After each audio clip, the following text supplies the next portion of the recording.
আসসালামু আলাইকুম। তবে কী অবস্থা? আশা করি সবাই ভালো আছেন।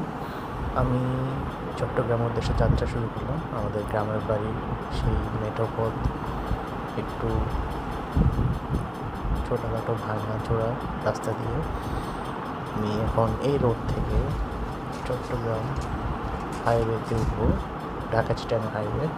আমাদের গ্রামের বাড়ি চট্টগ্রামের একটু আগে পড়ছে। এই গ্রামের মেঠোপথ দিয়ে এবারে যাত্রা শুরু। আপনারা দেখতে পাচ্ছেন রোডের অবস্থা একটু ভালো একটু খারাপ।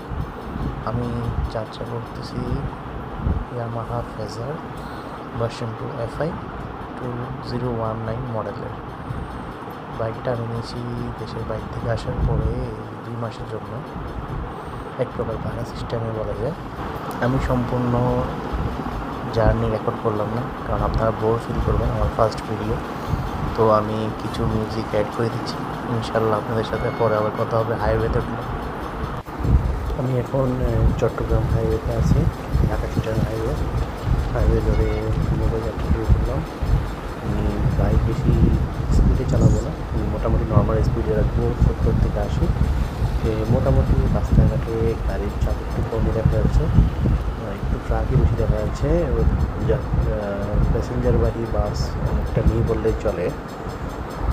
খুবই সুন্দর একটি পরিবেশ, মেঘলা আকাশ, গুড়ি গুড়ি বৃষ্টি পড়ছে। এই মাঝে আমি যাচ্ছি চিটাগাং। কোনো তাড়াহুড়ো না, একদম চিট উঠাতে যাচ্ছি। ওয়েদারটা খুবই ঠান্ডা, খুব এনজয় করছি। আসলে এরকম ওয়েদারে কখনো বাইক নিয়ে হাইওয়েতে চালাইনি আমি, এর ফার্স্ট টাইম। আমি আসলে অনেক এনজয় করছি। একটু ভয়ও লাগছে, কারণ বাইকটা মোটামুটি পারফেক্ট না, কিছু কিছু সমস্যা আছে সামনে পিছনে টায়ারে চাকায়, কিছু কাজ আছে গাড়িতে। তাও কিন্তু এই মডেলের গাড়ি ফেজার, এটা আমার একটা প্রিয় বাইক হয়ে উঠেছে এই আমার জার্নিতে হাইওয়েতে।